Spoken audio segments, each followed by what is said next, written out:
शृणुयाम देवाः भद्रं पश्येम अक्षभीर्यजत्राः स्थिरैरङ्गे स्तुष्टवाग्वं स्वस्तनूभिः व्यशेम देवहितं यदायुः स्वस्ति न इन्द्रो वृद्धश्रवाः स्वस्ति न पूषा विश्ववेदाः स्वस्ति नस्ताक्षर्यो अरिष्टनेमिः स्वस्ति नो बृहस्पति दधातु। ओम शांति शांति शांतिः। ओम अहं वृक्षस्य रेरिव कीर्ति पृष्ठं गिरेरिव ऊर्ध्व पवित्रो वाजिनीव स्वमृतमस्मि द्रविणं सर्वर्चसं सुमेधा अमृतोक्षितः इति त्रिशङ्कुर्वेदानुवचनम्। ओम शांति शांति शांतिः।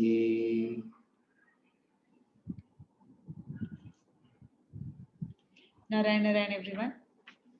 Good morning. Good to see everyone. So in the last few classes, we have completed Sankhya Yoga, where the Lord Narayan gave the ultimate truth to Arjun. And the ultimate truth is that there is only 0 or 1.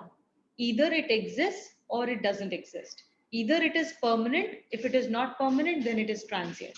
If it is permanent, it is real.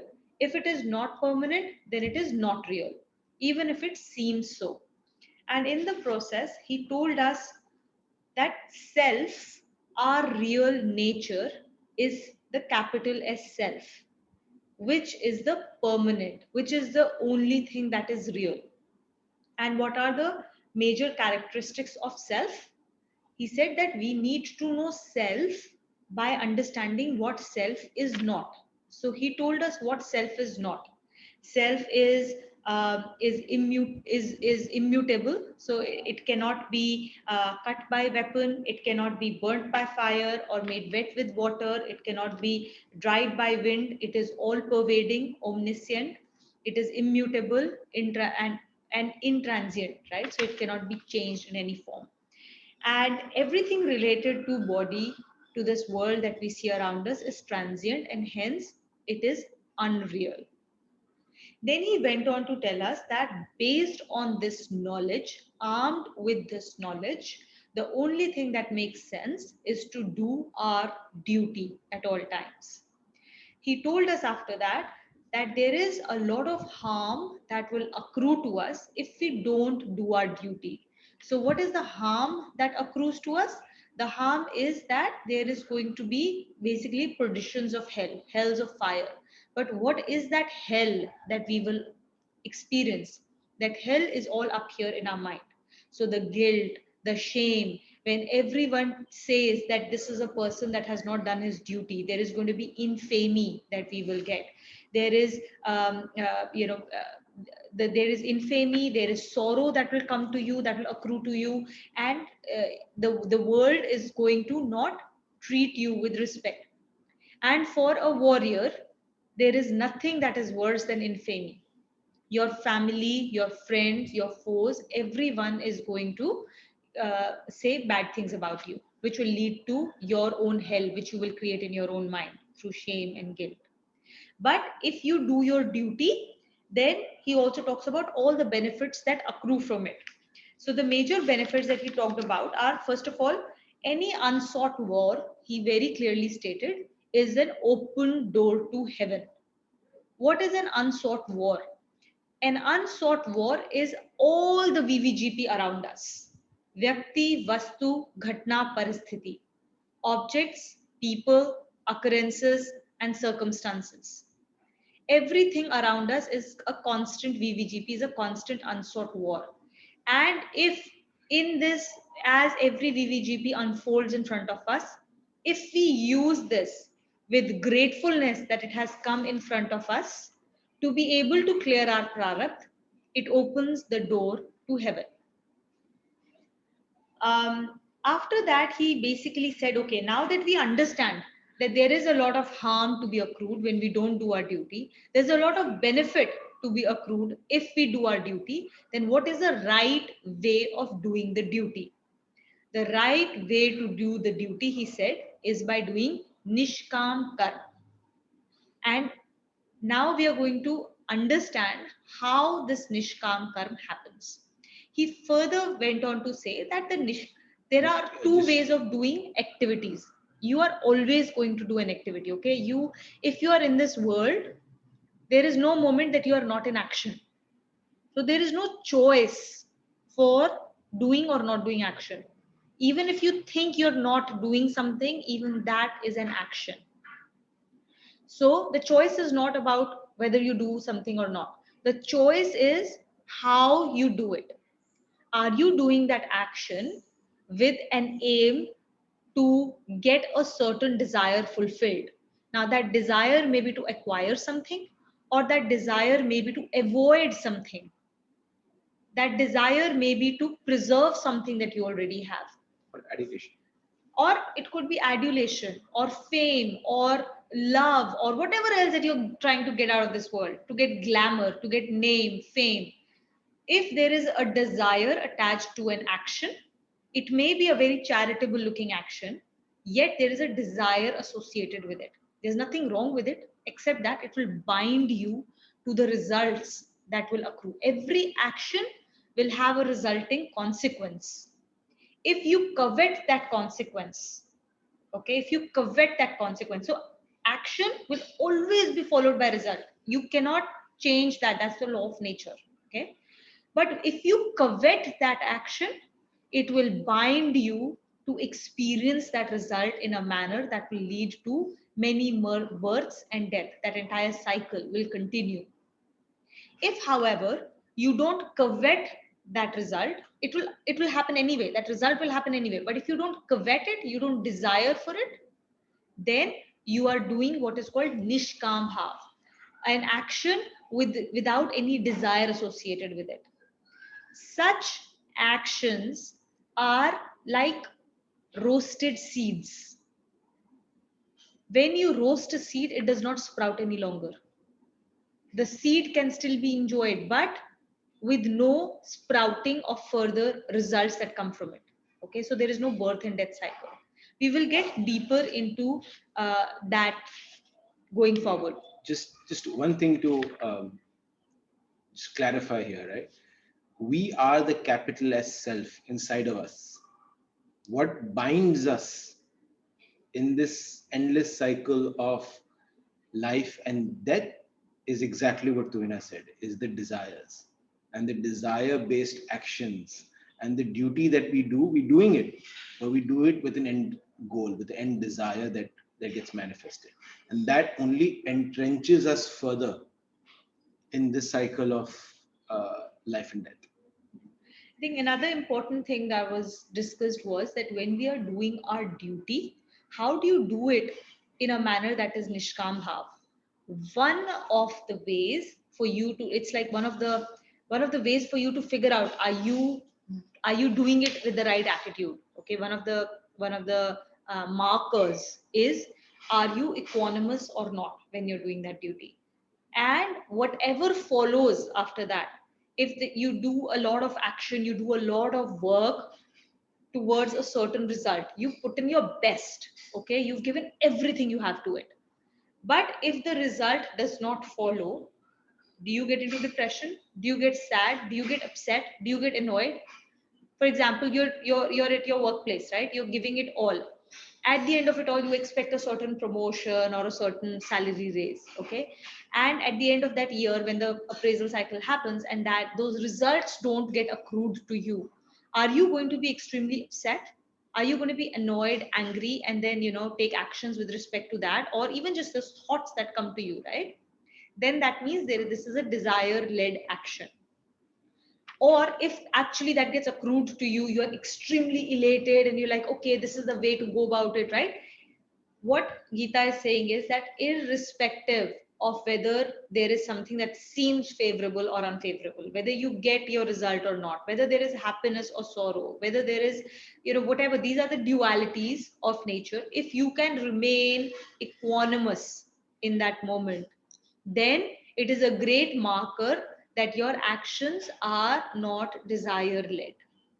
Okay, this is just one of the markers. There are going to be several others, but this is a very important thing that we will come back to again and again. Equanimity of intellect allows us to connect the intellect to God and have Sanjay Chetna, the Sanjay consciousness.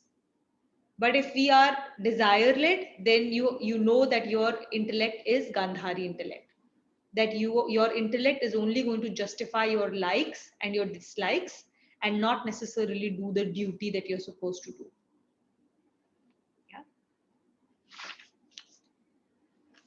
Yeah. Okay, so now we are going to get started with Karma Yoga in earnestness, and we will get very deep into how to do that Nishkam Bhav Karma. And when somebody does that, how do you recognize that you are in that mode? Okay. Rashi, you had something to say? No. Okay. Invite Rashi to read. Invite her to read. Rashi, will you start and read with me? Read the connection before Shloka 39.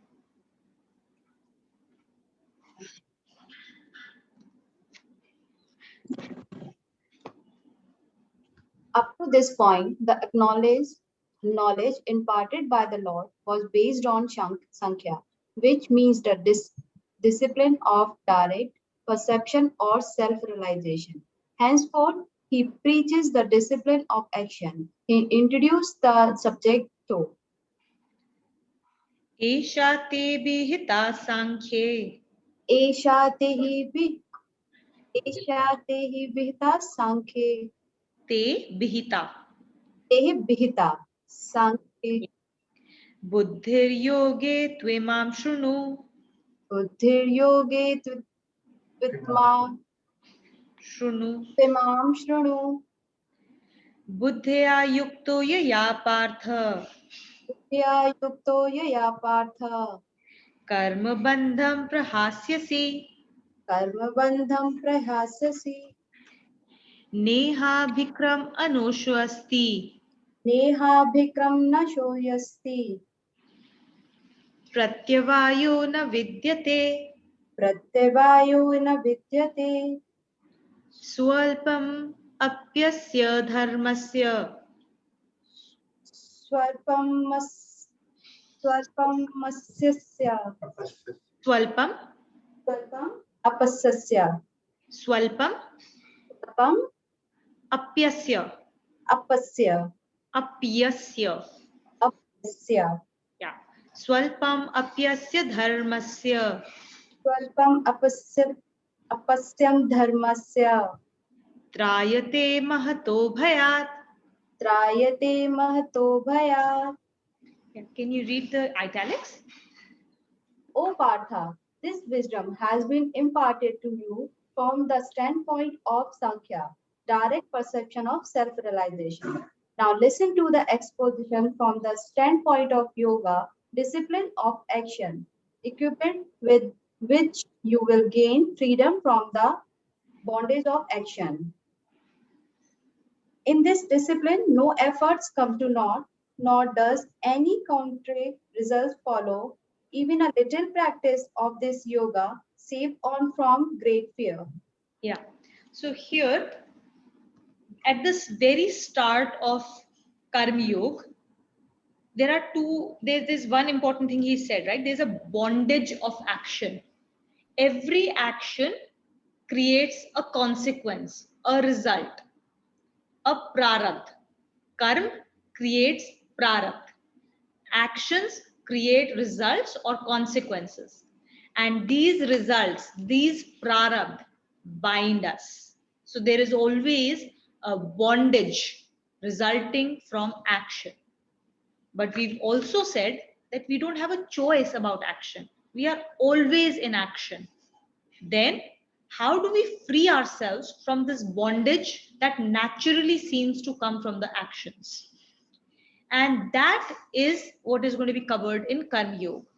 At the very beginning, Lord is giving us a very strong ashvasan. What is the English word for ashvasan? Promise. Promise, yeah, ashvasan. So he's promising us that there are few things that you must know. Three very, very important characteristics of Karma Yoga. The first important characteristic is that no effort is ever wasted. What does that mean? That means that um, there are certain things that you will do in your life which, if not taken to a conclusion or if not done at the right time, then all of that effort goes to a waste. For example, if you sow seeds at a wrong time in the season, then you may do as much effort as you want.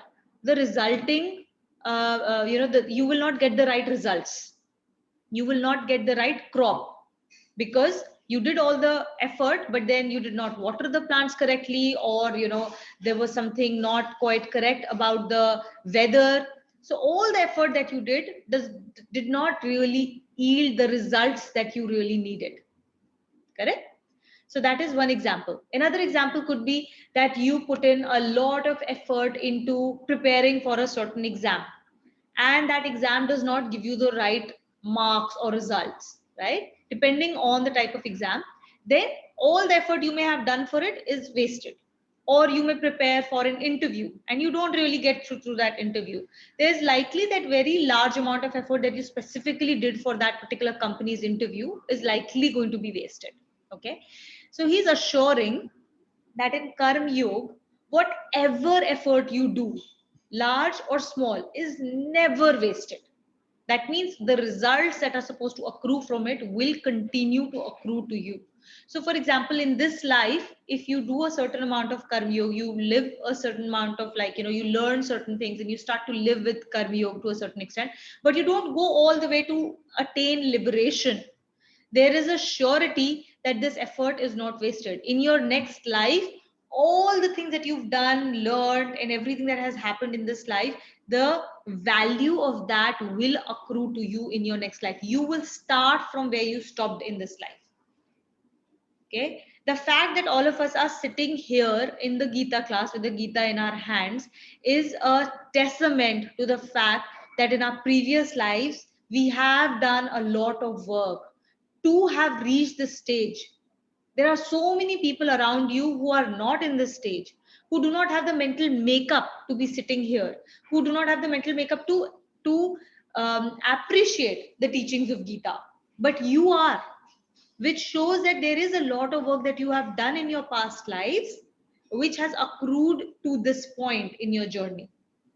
It's a very, very important thing. So at no point of time should you feel that, oh, because I am expected to do these 10 things but I can only do one, then there's no need to beat yourself up about it. Yeah. You will do whatever you can and it will all accrue to a positive result.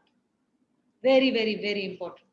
So so Karma Yogi is essentially a path for us to do it in a way that kills our prarabdha, so that we don't come back into this cycle of life and death.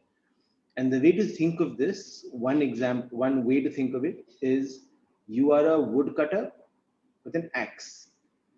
Every time you hit an axe to the tree, it counts, right? That's one less axe, one less time you have to hit it, right? But if you, as if our job is to liberate ourselves from this cycle, we have the axe, but we don't cut the tree, kya hoga? More trees will come up, their fruits will fall, their seeds will grow, there'll be more trees and more trees. So different people are at different levels of journey. So like we talked about earlier, each soul has its own journey.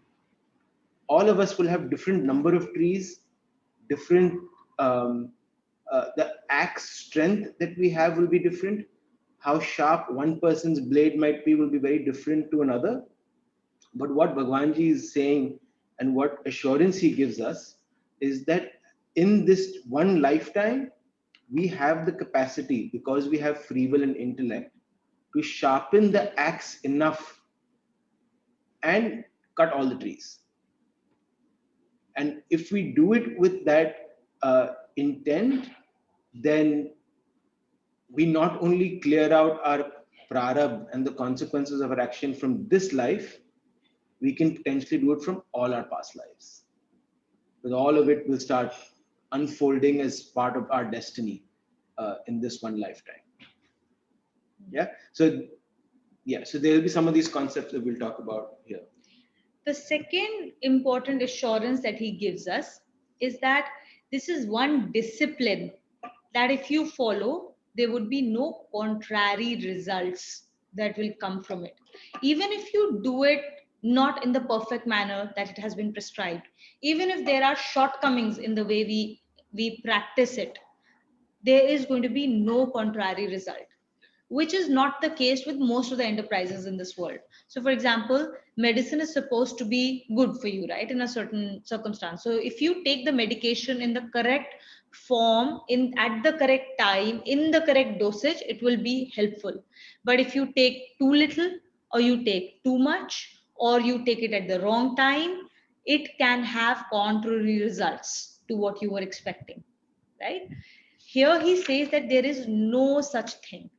Even if you do it incorrectly, even if you do it 50%, 10%, even if mistakes happen, there's nothing wrong that will accrue to you. Only the positives accrue to you. There are no, basically, it's like a quiz where there are only plus points.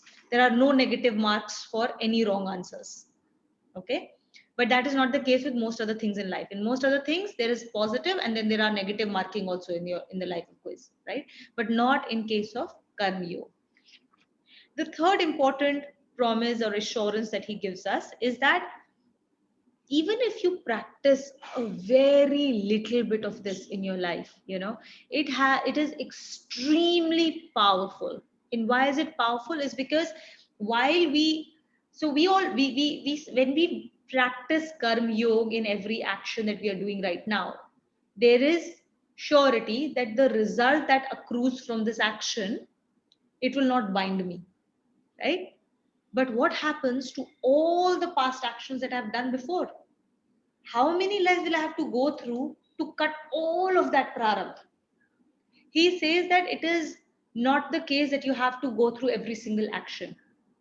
The way the entire thing is constructed is that if you start to practice your prarabdha, if you start to practice karma yoga and you start to kill out certain prarabdha related to a certain type of sanskar, it is like putting a spark in a heap full of hay. The entire hay heap, however large it may be, the tiniest of the spark can completely burn it down. That is the assurance he's giving us. Now it seems fantastic, like, oh my gosh, like in this moment I can kill out all of that. That is how powerful it is. It actually is. And we will discover why and how it is this powerful. How does it really, really happen that in this moment I do something and yet all my past actions from my past lives also get nullified?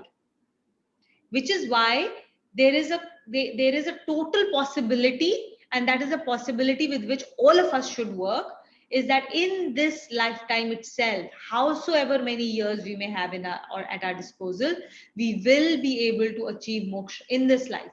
We don't have to come through like 20 lives. We don't have to say to ourselves, oh, I am too far off from this whole thing, I have just started, I don't know, I like the ideals that are described in this, I'm too far from that. Don't think like that.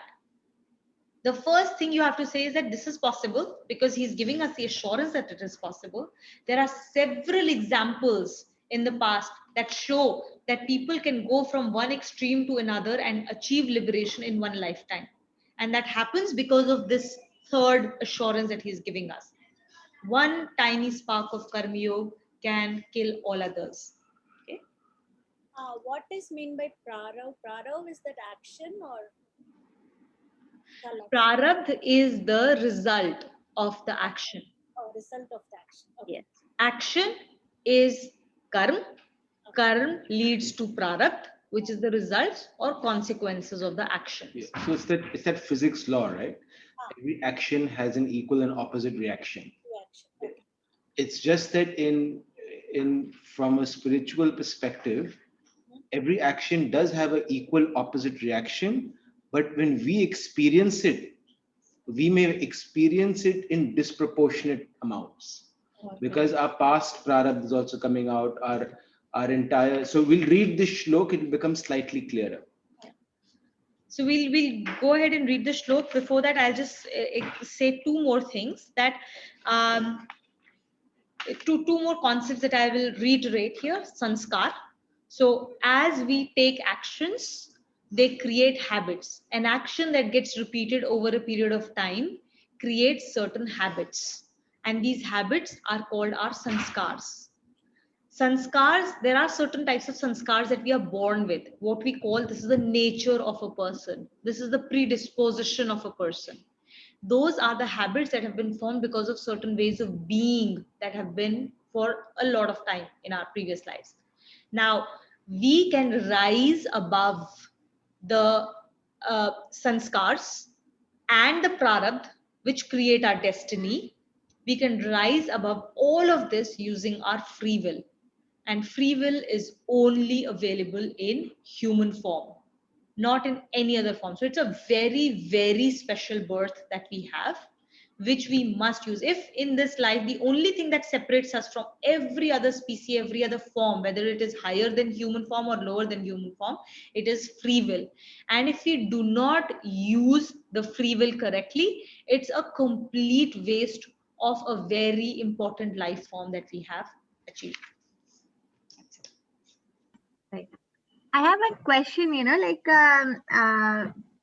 sometimes, in our general normal life, there are days, when we feel uh, at our best, like we are very motivated and do work with no intention, is just to give our best. And then there would be days when you are like really lazy, not focused, and you're not at your best. So how does that happen, given that you have been in that situation where you are giving your best, and then there are days when you feel that you are kind of quite engrossed with negativities around and not focused, given that you said that the habits builds the sanskars, but in spite of that, there's up ups and downs in in your normal behavior, like it's not the same every day. Yeah. So I think we talked about this a little bit in the previous class as well, right? We are all part of the material world as part of the body consciousness. And this entire material world has been created by these by the primal source, which is called gunas. And there are three gunas. There's Sat, there's Raj, and there's Tam. Okay? So the Sat is the lighter guna, where it's exactly what you say, where you're focused, where you're doing things with higher purpose, doing it with the right intention. The second is Raj, which is more transactional, dynamic. You're always in action. You always have task lists. You're rushing from one thing to the other. You're constantly in action. And Tam is the restful, or the guna which is filled with ignorance. So this is where the negative thoughts come up. This is where laziness comes in. You just feel like sleeping all day, etc. Now, in this world, at any given point of Can I interject here? Can I say one thing? So tam gun is not necessarily only negative. So I was coming. So each guna has its own purpose through which this sansar functions. And all of us, based on our past sansar, when we are born and we are given this material body and the subtle body that we talked about, we are a different makeup of these three gunas. So some people have more sat, some people have more raj, some people have more tam. Each based on your past prarabdha, based on your consequences that you have to face in this life, you have a different makeup. Okay? So it is natural for us to, and I can tell you from personal experience, who I am 6 a.m. in the morning, I'm a very different person 8 p.m. at night. Because the gunas play out through the day, where the sat gun is from 3 a.m. to I think 8 a.m. Predominance. Predominant is 3 a.m. to 8 a.m. Then the raj gun in the day, which is the office hours around the world, where people are productive and want to be productive. And then the tam gun is at night, because night is for us to be restful, to re-energize, so that we come back in sat and raj to do our duty. But tam is also the time which is after 8 p.m. You want to go for parties. You do Netflix for binge watching. You will never do Netflix binge watching at 7 a.m. You'll never want to have a beer at 7 a.m. in the morning. You'll never want to but you'll want to do morning walks. You'll want to do Gita class.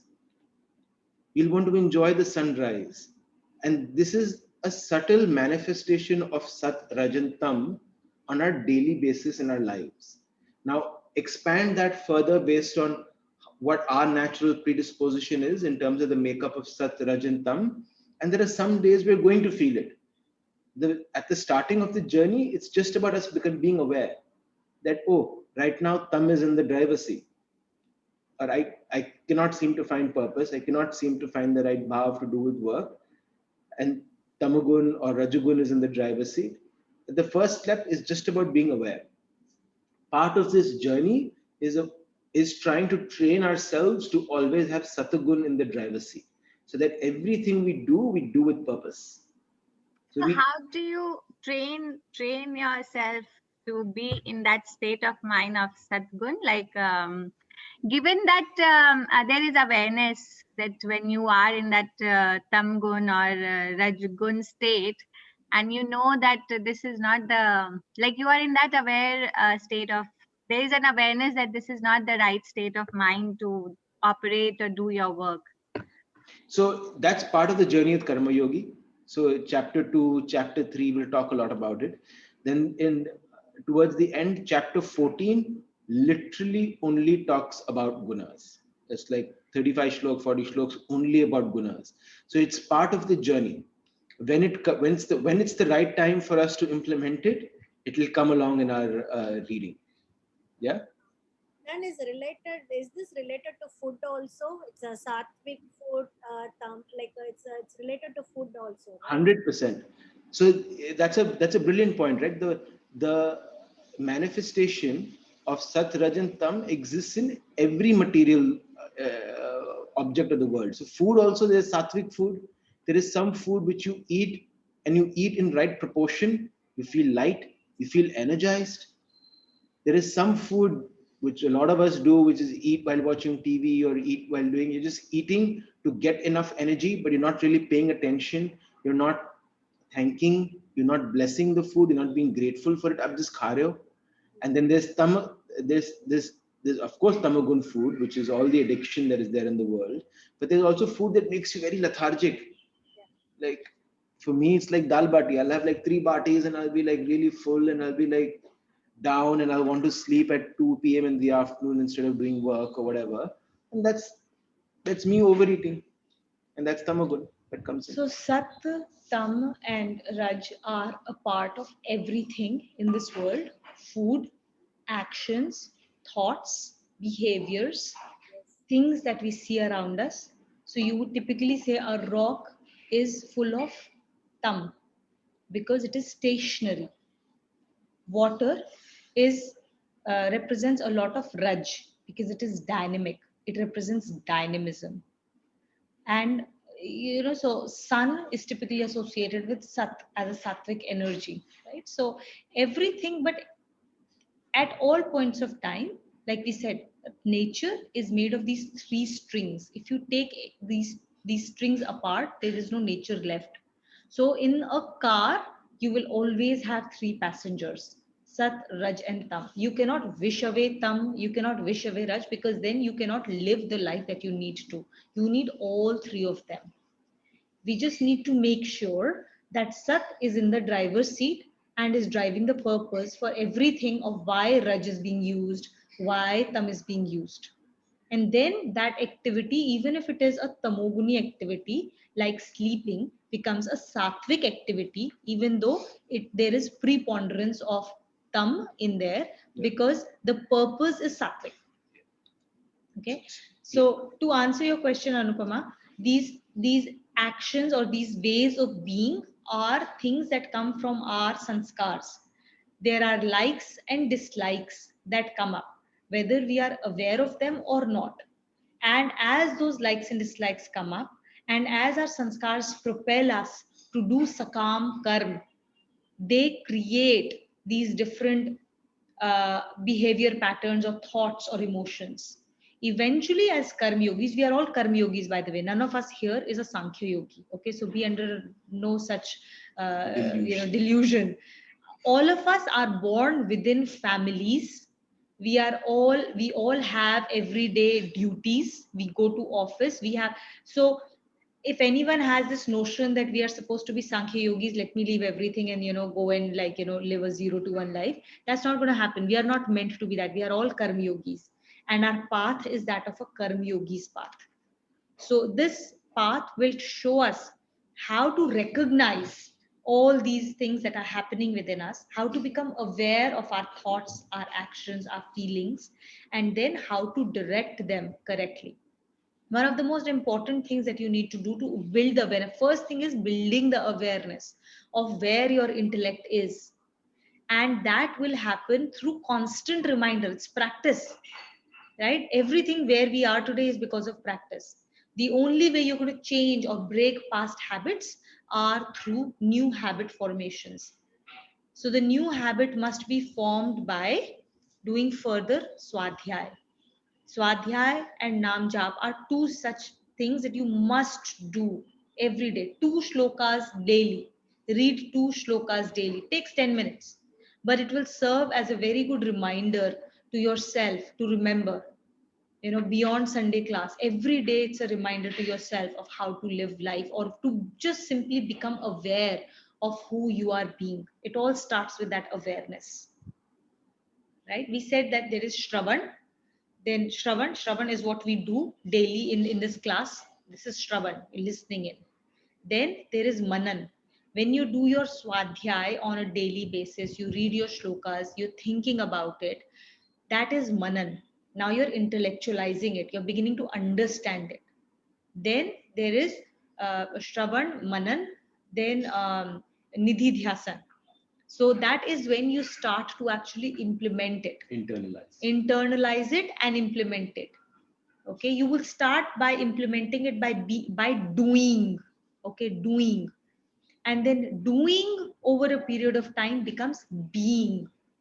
We have to first get to doing the right thing. And then we have to move even beyond that. We have to move beyond doing to being. We will cover that also in just the next few shlokas. So Rashi, will you read the Features of Karma Yoga. There is an important implication in this yoga. In this word, there are several enterprises in which, if proper care is not exercised, contrary results follow. For example, a medicine prescribed to be taken in a small doses may be harmful if the dosage is excessive. Such a contrary effect is called Pratyavay? pratyavaya. Used in the first line of Shloka 40, the Lord says that Karma Yoga is free from the defect, and any deficiency in the practice of the discipline causes no harm whatever. However, if there is no deficiency, it yields very high gain. Again, in some enterprises, the effort made goes in vain. For example, untimely short of seed yields no result and the seed goes waste. Similarly, untimely efforts generally comes to naught in the practice of Karma Yoga. However, even if the effort does not result in achieving the objective in this life, the resultant effect passes on to the next life, and there it is taken to its logical and successful conclusion. There is a third benefit also which the Lord points out. Granted that duties does selflessly in this life will lead to freedom from bondage caused by the results thereof. What would happen to the result of actions done in previous life with attachment? The Lord says that even the bondage of these results would be nullified.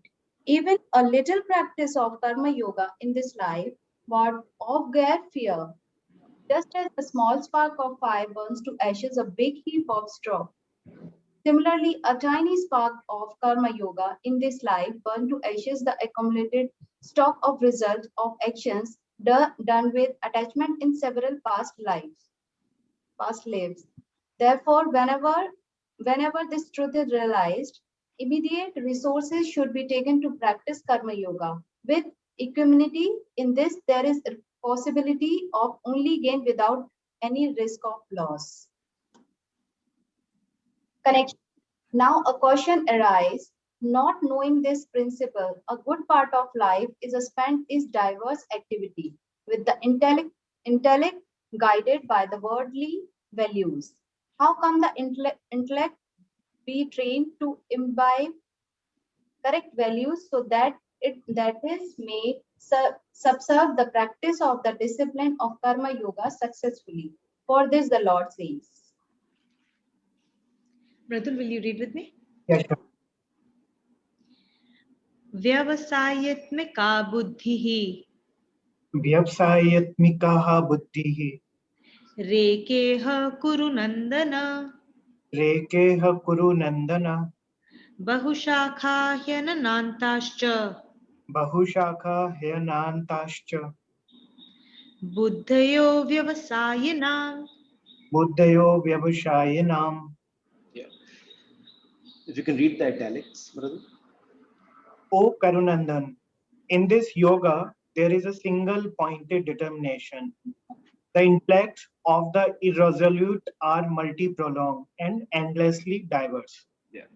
So in our within ourselves, right, there are two very distinct bodies that exist. There is the mind and there is the intellect, and they're at interplay at a very very fast and quiet rate, but they're constantly controlling everything that we experience in this world. So intellect is the one that decides what is the source of happiness, and then the mind follows the intellect. So intellect is the leader and mind is the follower. Mind will only do or will do those things that the intellect sets as its course. So let me give you an example. If the intellect says that for me, and based on my vasana, my desire, prestige is important, then the mind will constantly look only for those experiences that are giving prestige and respect to me, and experiences that don't give me that respect. And if an experience doesn't give me that respect, it agitates me, right? Uh, Another example would be a more worldly example, right? The intellect says, okay, I want to buy a car, and that's been my desire, and I'm going to buy a car, and my desire is I want to buy an Audi car. So the intellect says, yeah, I want the Audi car. Mind is a follower. On next day, you come out on the road, you will only start seeing Audi cars on the road. Everywhere you go, you'll see Audi, Audi, Audi, Audi. Because the mind has said source of happiness is Audi. Sorry, the intellect has said source of happiness is Audi. So mind is now only looking for Audi, right? So this entire conversation between the intellect and the mind has stems a lot from our innate sanskars, our past vasanas, our past desires, right, that get manifested. So intellect gets, if it's not sharp enough, it tells the mind that, oh, my past vasana is I want to be, I want to make a lot of money. In my previous life, I was not rich or whatever. So that desire is there in me. So intellect says, I want money. So the mind only looks for money. Mind is constantly in comparison. मेरे पास इतना है, I mean, I have so much money, the other person has a little bit more. How did it, like, why did I sell my investment at this time? Why did he get the promotion? It completely deluded from reality of what our purpose is, right? So intellect and mind have a very interesting relationship.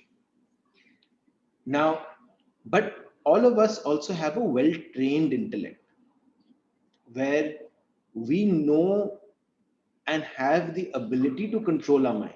So an example is when I'm sitting at home on the sofa watching TV or lazing, I'm in a relaxed posture, half lying down, legs up, etc. Because there is no restriction.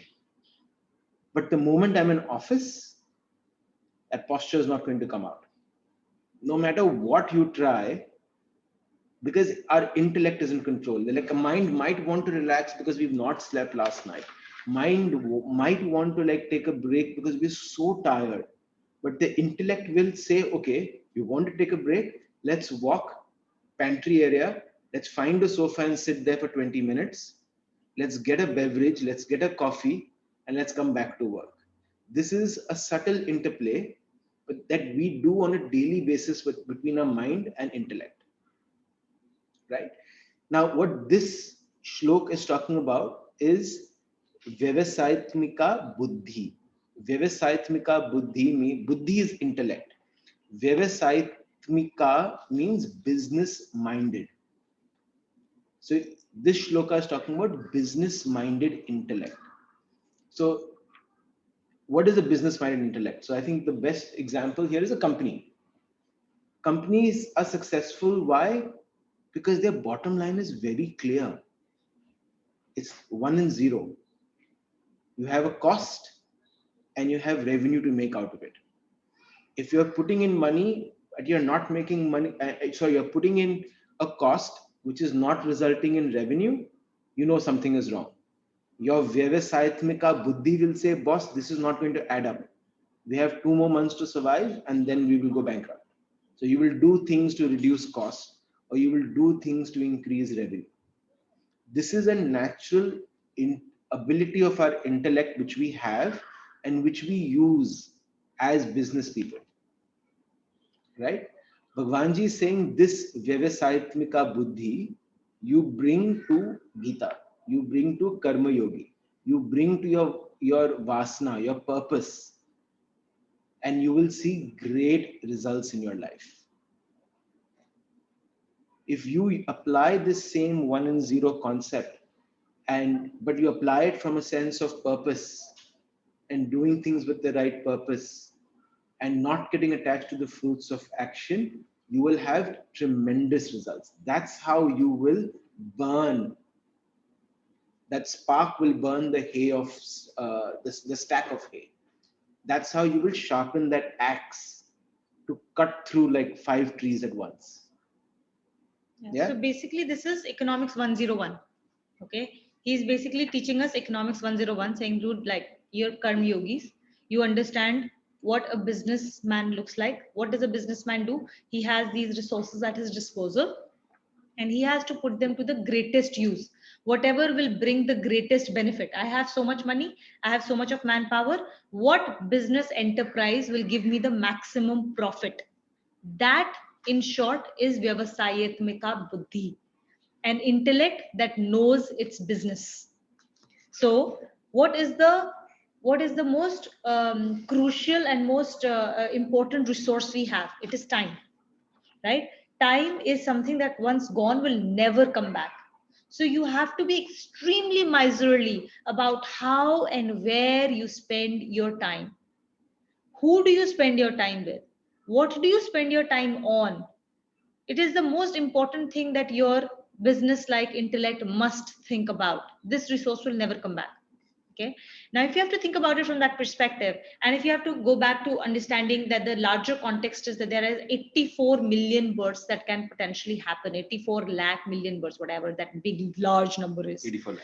So, if you had to do that, out of that, like you've got this one human life for which you'll be living for, I don't know, 60 years, 80 years, 90 years, 100 years. You have that limited span of time in which you can potentially get that escape velocity to get out of this birth and death life cycle, then what do you want to use this lifetime for? What do you want to use this time for? Do you want to use it to go after these sordid worldly gains? You want to keep chasing your desires? Or do you want to use this time to gain that escape velocity? This is the only time you will get. That is Vyavasayatmika Buddhi. That is where your intellect will say, okay, if it knows its business, it will say, okay, the most important gain is for me to get to get the nirvana, to get the moksha. And that's what we need to apply ourselves to. So we'll read.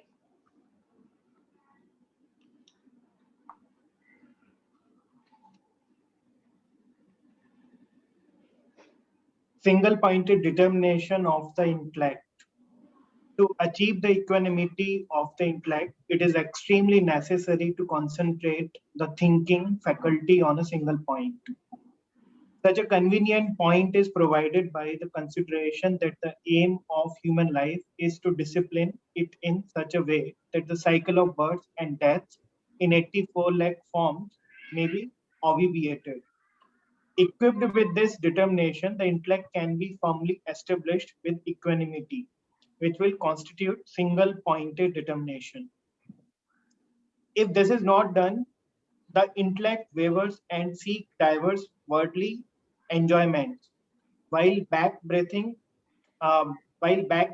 efforts have to be made for their acquisition in this life. It binds the soul to undergo 84 lakh births and deaths in hereafter. A little thought to this problem would easily lead to conclusion that there is no better utilization of the limited span of human life than to work for ultimate liberation from this cycle. Yeah. So here's the thing, right? Like if we do not direct our intellect, and out here it's very clearly mentioned how to direct it, and we talked about it in Shloka 38 also, equanimity, even-mindedness, right? It's about rising above the duality of likes and dislikes so that we can actually do what we have to do in terms of our duty and give up those fruits, or at least not be attached to those fruits of the action, right? As long as we do that, we will be sharpening the axe to like cut the wood. That's essentially what this is. Right? Continue. Yeah. This, in fact, is a business-like bargain, ultimate liberation in lieu of sordid enjoyments. There would be no greater stupidity than spending this valuable time in strengthening the chain of bondage. Yeah. So, I mean, if we continue to live chasing desires, like I gave these examples, right? With the intellect and mind subtly working on a daily basis, chasing our definition and source of happiness, all we're doing is strengthening our bond with the material world, and we're going to go through many lives of of suffering and bondage, so to speak. And so this is why the Vyavasayatmika Buddhi is important, because let's use this life as a business person to get out of this bondage. Vijay, would you like to read the connection, please?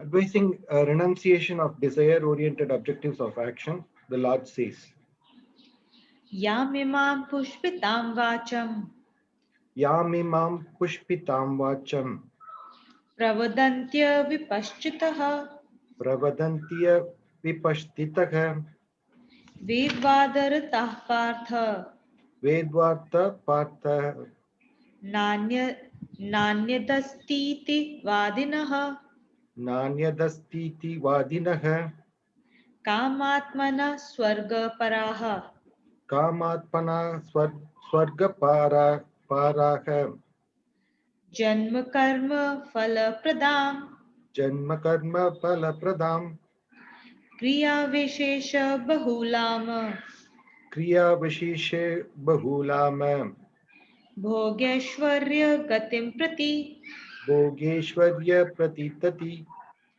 भोगेश्वर्य प्रसक्तानां भोगेश्वर्य प्रत्तानाम तया प्रहत चेतसाम् तया प्रचेति साम तया तया प्रहत प्रहत चेतसाम् चेतसाम. Thank you. व्यवसायत्मिका बुद्धिः व्यवसायत्मिका बुद्धिः समाधौ न विधीयते समाधूना विद्यते विधीयते. विधीयते. Yeah. Please read. The unwise remain engrossed in tirelessly reciting the Vedas and cite flowery quotations, promising as a result of certain rites of a life full of pleasures with heavenly luxury and opulence. With their intellects captivated by such quotations, and with a longing for attaining luxuries and opulence, such people are devoid of determination and resoluteness and are unfit for attaining the bliss of concentrated meditation. Yeah. So here, in the first shloka that we read, they are talking about the people who are who are very intellectual and who seem to know their Vedas really well. So they talk about Vedas in a very flowery language, in a very flowery speech, and they are, and what do they really focus on? They focus on all the aspects in Vedas which talk about how to gain certain things. So Vedas have all kinds of like, they describe a lot of these methods and these things that you can potentially do to gain certain things. You want to have a child, do this. You want to gain certain money, you want to gain fame, or whatever, whatever have you. There are lots and lots of different rites and rituals that are prescribed within Vedas. And there are people who will read Gita, who will read these Vedas, recite them, but they will only focus on those aspects of Vedas, and they will tell others also to focus on that. Now, what happens is that in Gita, such people have been called aviveki, unwise people. And such unwise people may sound intelligent, but they are very unwise because they are focusing at the shallow level of things and not going deeper into the value that Vedas bring to the life. And this is the difference between doing things as a ritual and doing things spiritually, Yes. right? When you do things as a ritual, this shlok is clearly saying it has no benefit beyond a point. You can read the Gita. There are lots of people who can recite like chapters of the Gita, but when it comes to implementing in their lives, they're the same. So then it has no benefit. That has no value. The real benefit only comes when we actually have a commitment to implement these principles. When we read with the purpose of understanding to better ourselves. When we do a ritualistic activity also, it could be praying, but with the right purpose and bhav. Without that, it has no, you could be anyone. You could be a Maharishi. But if you don't know how to implement it and you don't know how to live with that bhav, you're you're not making a difference. Yeah. So what is being very clearly stated here is that if you are reciting Vedas and you're doing prescribed rituals in it, you're basically, and you're doing this with an end outcome in mind, even if you're doing everything that Vedas are saying, so very righteous actions, but you're doing that righteous action, the sattvic activity, with a sakam bhav, which is basically desire oriented actions, then it is going to bind you. And so purpose is all important. Why are you doing those rituals? What is the purpose of this? So practice, like he said, practice in daily life is very important because it will help us to get to doing the right things in the first place and then being the right person. Um, in the last shloka, Lord is basically saying that people whose intellects are abducted, aprahat is abducted, somebody's kidnapped. People whose intellects have been kidnapped by these thoughts of sakam bhav, of the opulence, the glamour of this world, and are even approaching something as good as Vedas with just that desire to gain that glamour of the world. Such people do not have the right vyavasaitmika buddhi, and they are not going to get the ultimate gain of life. So let's read, Vijay. Renunciation of desire-oriented objectives. Several passages of Vedas prescribe certain rites for fulfillment of desires. Many people wrongly interpret these passages to prove that the aim of human life is to attain desire-oriented objectives only. They think that human life is meant to acquire luxuries and material enjoyments. The Vedas contain several invocations to God and goddesses. But to think that the prime aim of Veda is to enable one person to acquire worldly enjoyments would be to a grave injustice to their meaning.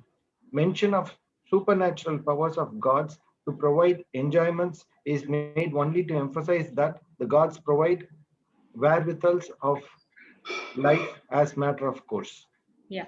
So now, if that is the case, then your question should be, why do we have those rituals prescribed in Vedas in the first place? So there's a purpose to that as well. We are going to read a lot more about this, but right in the middle of, right in the center of Gita, the Shlok 9.22, Lord says that I do Yogakshemam. Yogakshem. We've heard of Yogakshem a lot of times, especially in Bima policies, LIC. They says Yogakshemam Vahamyaham, right? Yogakshemam is a promise and assurance that Lord gives right in the middle of Gita, Shlok 9.22, where he says that I will yog, it is made of yog and kshem. Yog is acquiring something that we don't have. Kshem is preserving what we already have.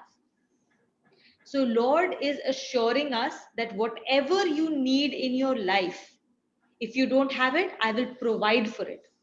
If you already have it and it is important for you, I will preserve it. Don't have to worry about it. So all these aspects, all these things in Vedas are only tools. These rituals are tools to be used. So like we said, acquiring worldly things are is not bad. Nowhere in Gita it says don't get money, don't work for money, don't get a house, or don't get that car. Nowhere it says that. Okay, there is zero restriction. This world, all of these things we see around us, all this Maya is made by God only. So it is divine. How we connect to it is what makes it Yog Maya or Maya Jal. Do we use this Maya to connect to Lord with the right intention, or do we make it a Maya Jal where we get stuck in like a, and then we get stuck and we get lost? So the purpose is all important. We should be using this Maya as a tool to reach God. Then it becomes Yog Maya. So these tools in Vedas have been given to us so that as and when we need them for a certain purpose, we can invoke them. And Lord is saying, here are these tools for your use. Now it is up to us whether we use it as a Yog Maya or as a Maya Jal. Very, very important. Okay? Let's go ahead. Here it would be necessary Here it would be necessary to give a brief analysis of actions and their results. Actions inspired by desire to gain certain objectives are called desire-oriented action. Yeah, and Sakama karma. uh, These are yeah. So before we can, Visalakshi, this entire paragraph is what will explain Prarabdha and a lot of the questions around it, which you were asking. Okay. It's very heavy.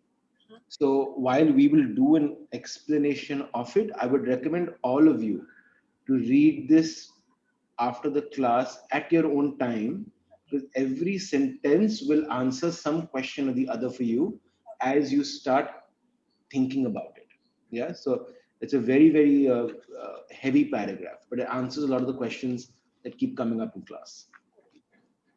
Sorry, please continue. These objectives are called artha, as they earn by those actions. The actions done in this manner are called kriyamana, or a conglomeration of action, and are added to sanskaras, or prime causes resulting from attached actions from previous births to form sanchita, cumulative results of actions. On being born, a part of sanchita or cumulative result is provided as destiny for that birth. Yeah. By So I'll explain this a little bit more. So we've covered this before. What is very clear are that there are two forms of action. There is sakam karm, there is nishkam karm. Sakam karm are the desire oriented actions. Any action we do which with an end result in mind, that I want this result, hence I'm doing this action. These are sakam karm. So The results that get accrued out of it, I'm sorry, you wanted to. yeah, no, so I'm just going to slow it down. So with examples. So a very simple example of a sakam karm action that all of us have gone through is education. You can either study to genuinely learn, to understand, or you study for exams.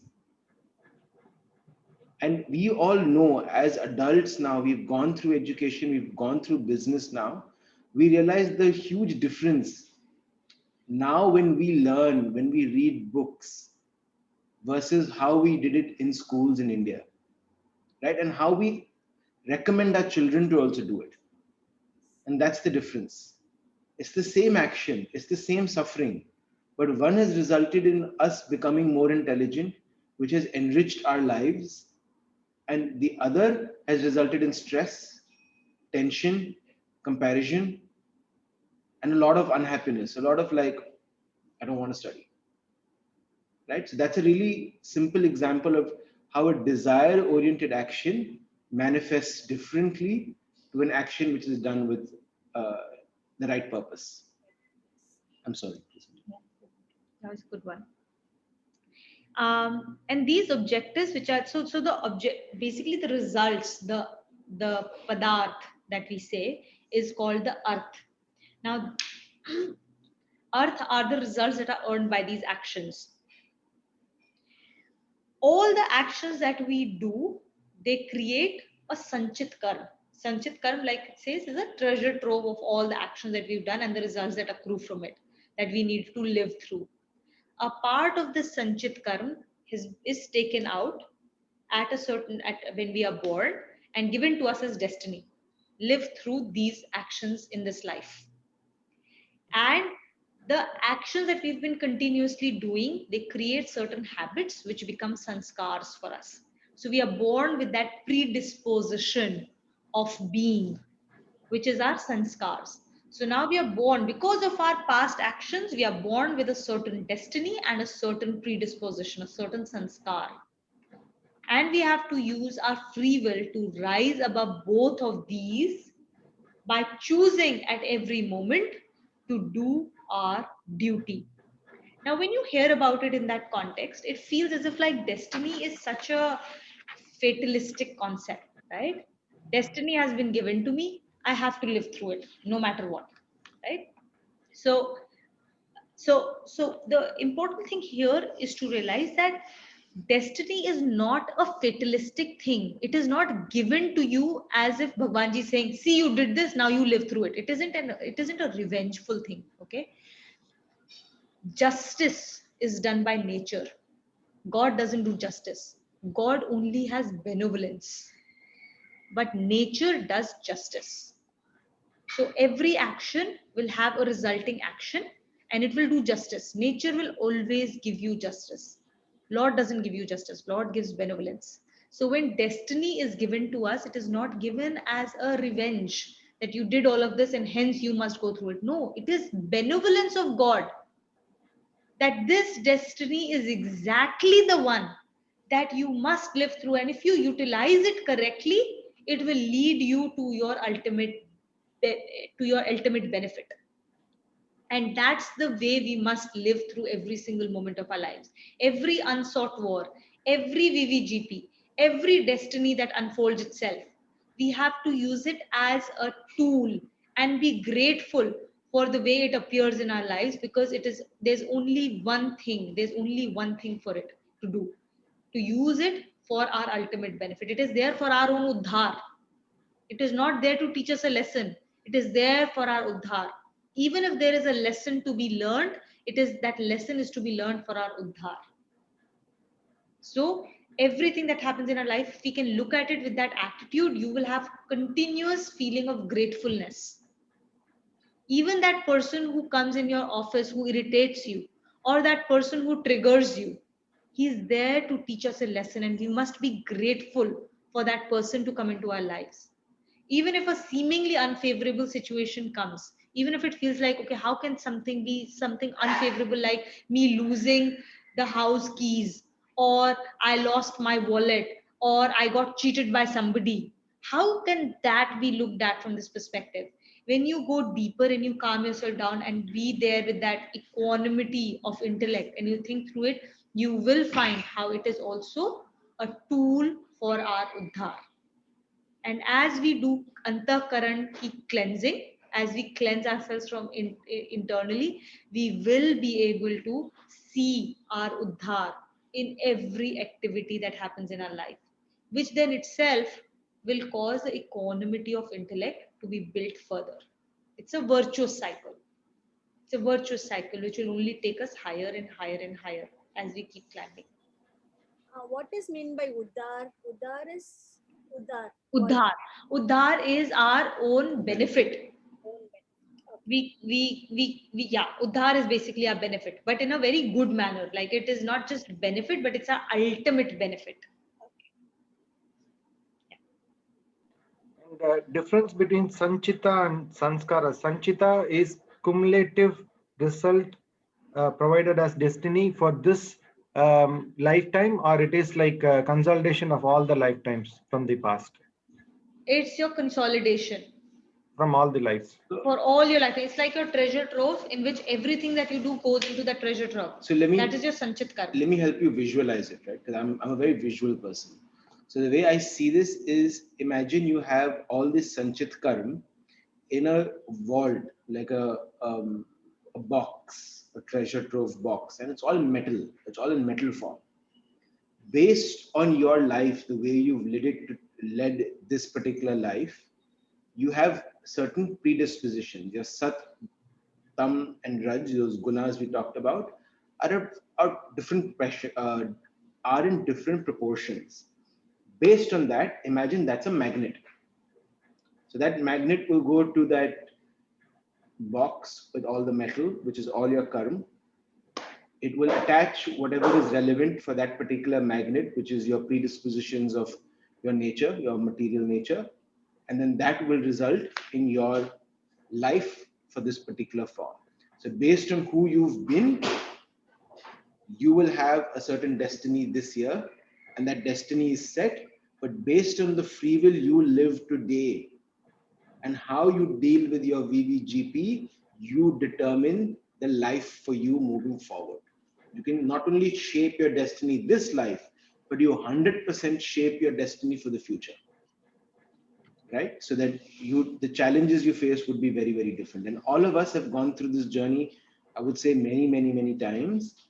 And that's why we're kind of blessed at a very young age to find people like this group, where we have this conversation that doesn't sound completely esoteric.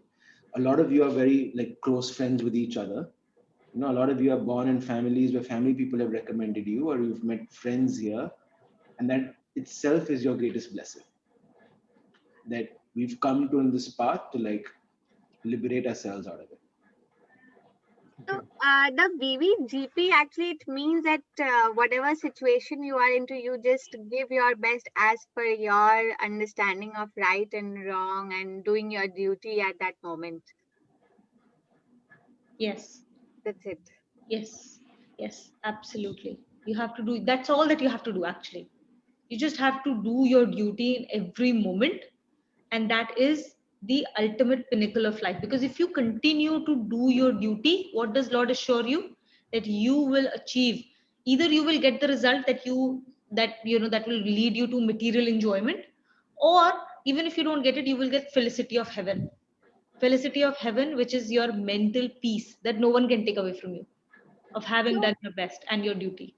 who would actually tell you that duty that you're doing is right in that moment to do or wrong? For example, in Gita, like Krishna is telling Arjun that, he should do this and this is the right thing to do and all that.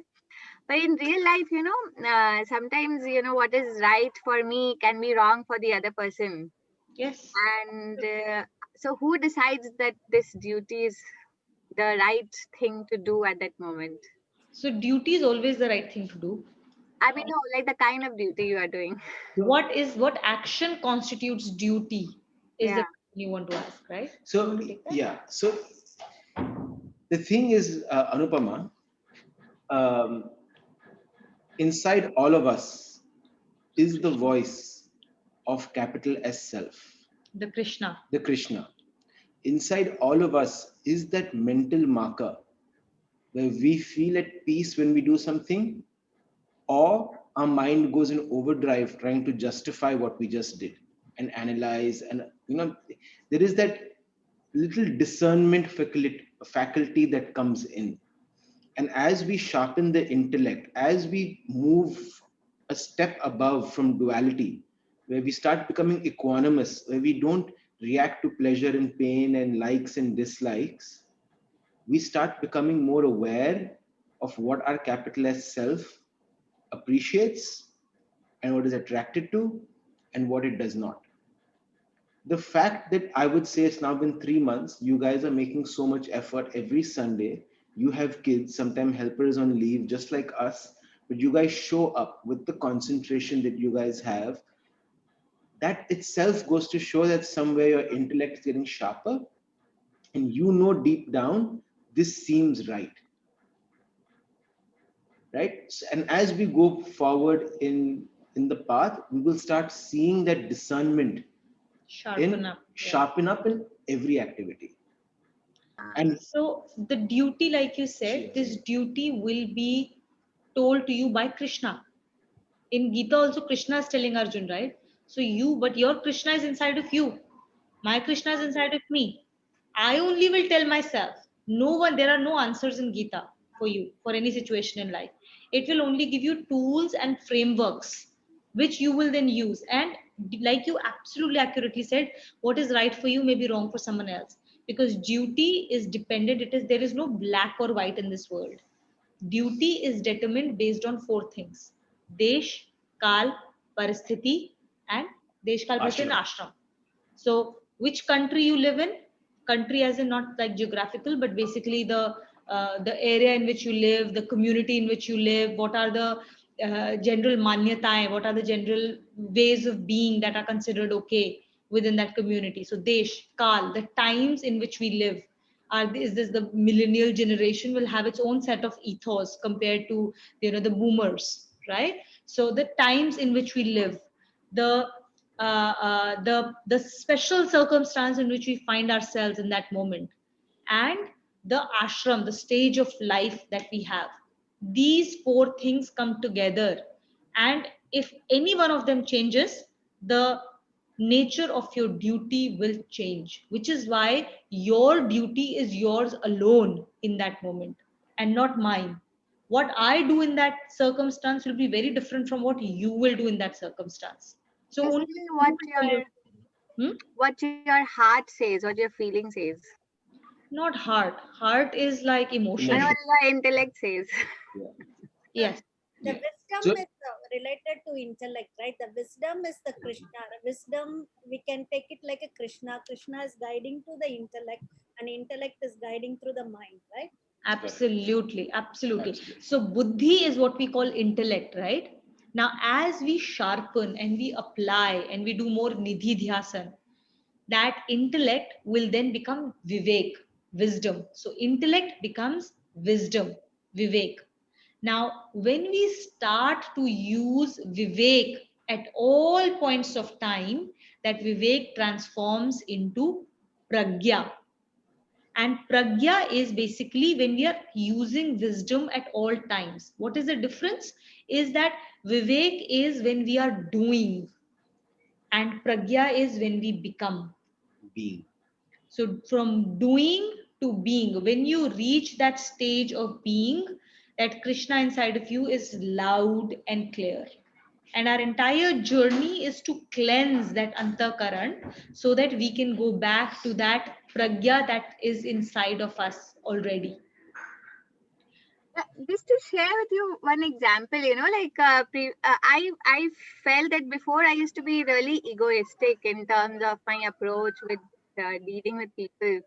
So I would always get into confrontation with my boss or colleague, and but for past few years, I think I've overcome that. And coincidentally, I was getting bosses who would actually, like challenge my that state of ego. So my ex boss, that time, like I was expecting as well. So she was like one notch ahead of my previous bosses. But then I think I was making the transition. Like she would ask me to get the coffee or get the lunch for her. So there was one side of me thinking, like she's so inconsiderate. Like, how can she tell me to get a coffee? Because in the corporate world, this is not the right behavior. You should get your own coffee or own lunch. But she would say, like I'm quite busy working. So can you get a coffee? And then there's the other side would say that, like she's really stressed. I should get it, like, because she has more responsibilities and pressure on her.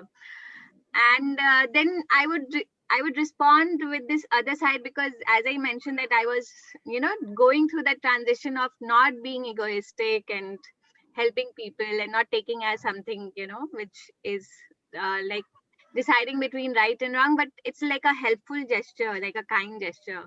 So then I would operate on that level. And of course, I build an amazing relationship with her moving forward. Like we are very still close to each other. But had it been that, I would operate it at the other side, that, like I would not get, you should get it by yourself, or things would not have worked out that way as a relationship.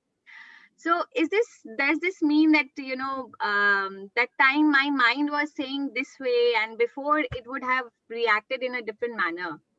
So what you mean right now, I feel that it comes naturally when you are getting aware that these are your concerns, and the inner voice, the intellect starts guiding you that this is the right thing to do at this point in time.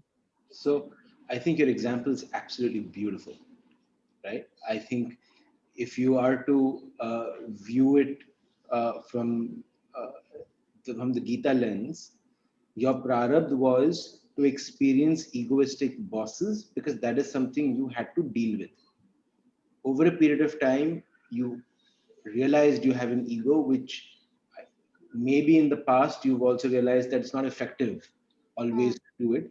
Let me try another approach. Moment you learned from that situation, Bhagwanji gave you a final test. He's like, let me see if you've really learned it. And then he gave you this boss who was making you feel inconsiderate or making you feel all of those things, but you chose to implement your learning. You didn't allow ego to take the driver's seat, you allowed the intellect to make the decision. Mhm. You allowed the intellect to say, oh, let me see her as a human being rather than let me see her as a boss and a subordinate or a superior, whatever else. Moment you did that, you connected with the human. And now the purpose of you both can potentially work together in the future again, and you'll create magic because that friction's gone away. And I would wish for you that in the future you don't get those bosses, and hopefully you've killed that prarabdh, that version of prarabdh. But you never know, maybe you'll get more of those bosses because your journey is all about being tested. Your ego is all about being tested. But this is a beautiful example that a small step that you take in implementing the right principle will go a long way in changing your life. And that's thank you for sharing. I think there's another thing that I noted in that example is that the purpose with which you did the action. Your purpose wasn't to ingratiate yourself with your boss to be able to get some gain out of it. Your purpose was to look Be at nice. her as a person and then have that attitude of, can I be more empathetic towards her being? There is a reason why she's doing this, and maybe I can help her be more effective. Your purpose was extremely different, which is why you had a very different and a very pleasant experience eventually. And like Abhinav said, when we had talked about this earlier, God has a way of teaching us, whether we know we are following Gita or not, right? You did not think about doing Gita at that time, but you still got onto the right path.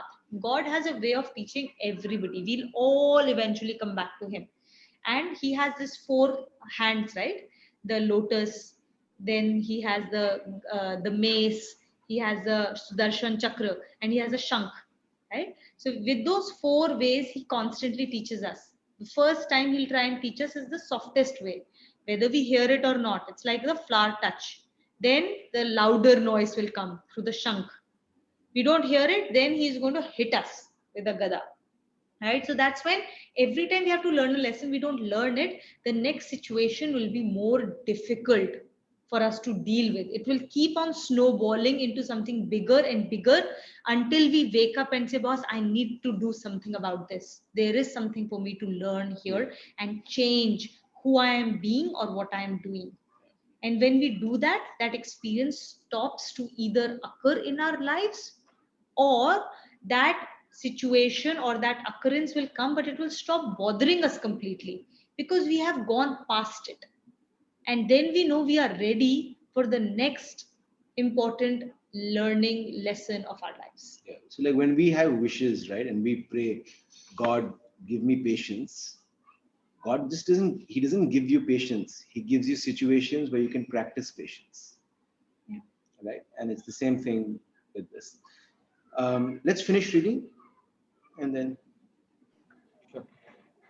By proper utilization of destiny in human life, great help is provided in righteousness and ultimate liberation. As against this, licentious enjoyments go to create a destiny that results in future births and deaths, entailing attendant sufferings.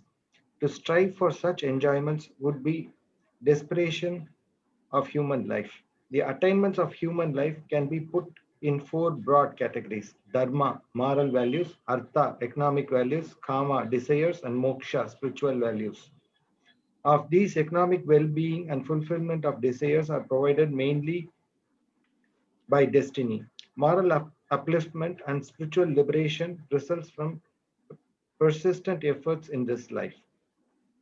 To use a small span of human life only to acquire what is already provided by destiny would be a gross misuse of life.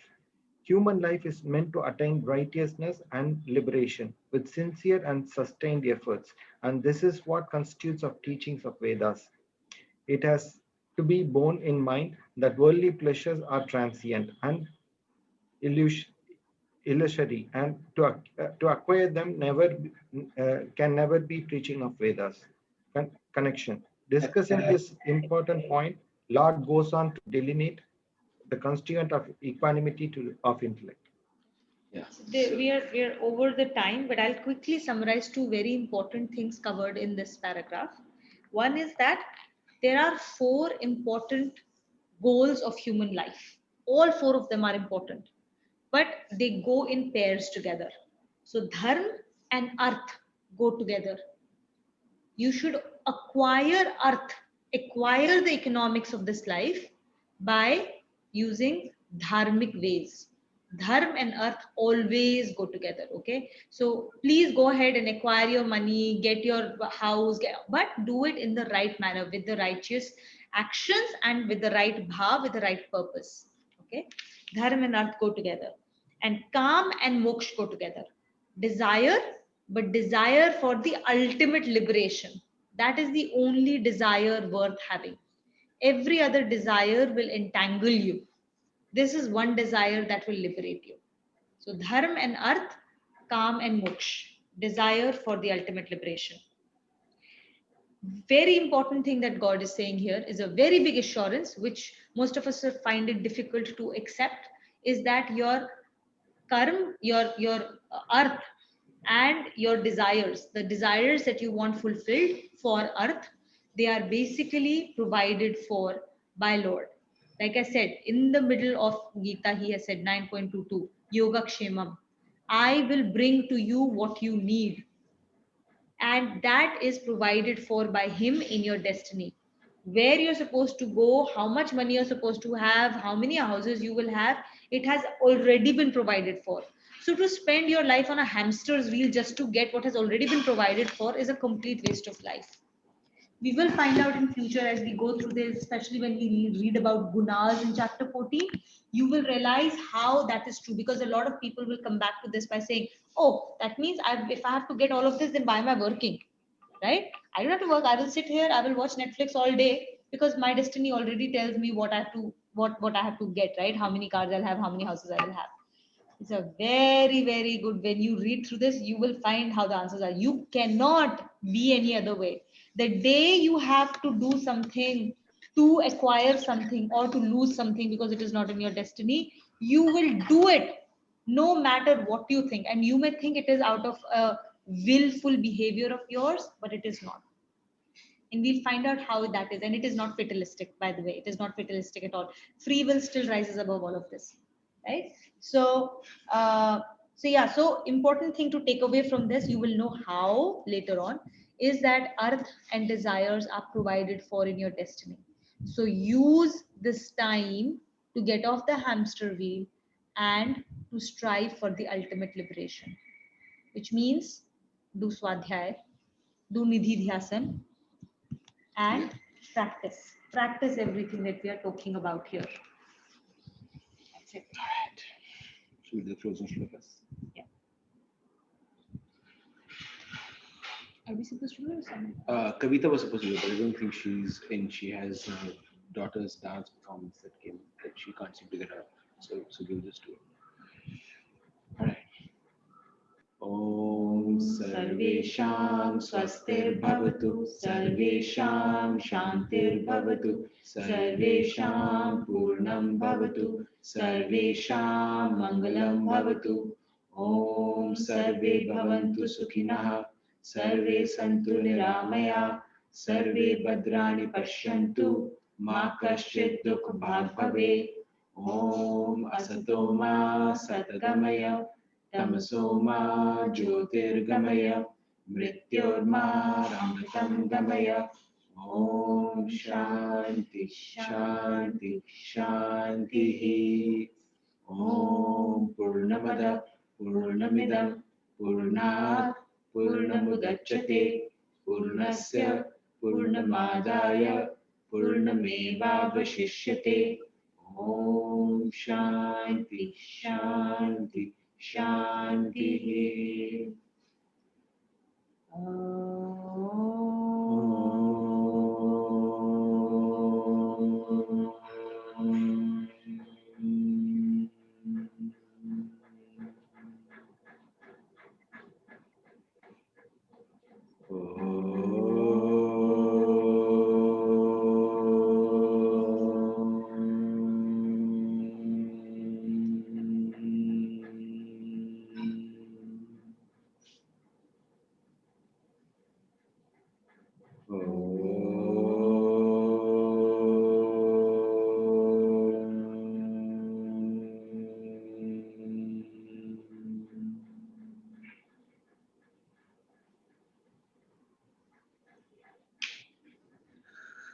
Thank you. Narayan, everyone. Narayan. See you guys. Hi. Bye bye. See you.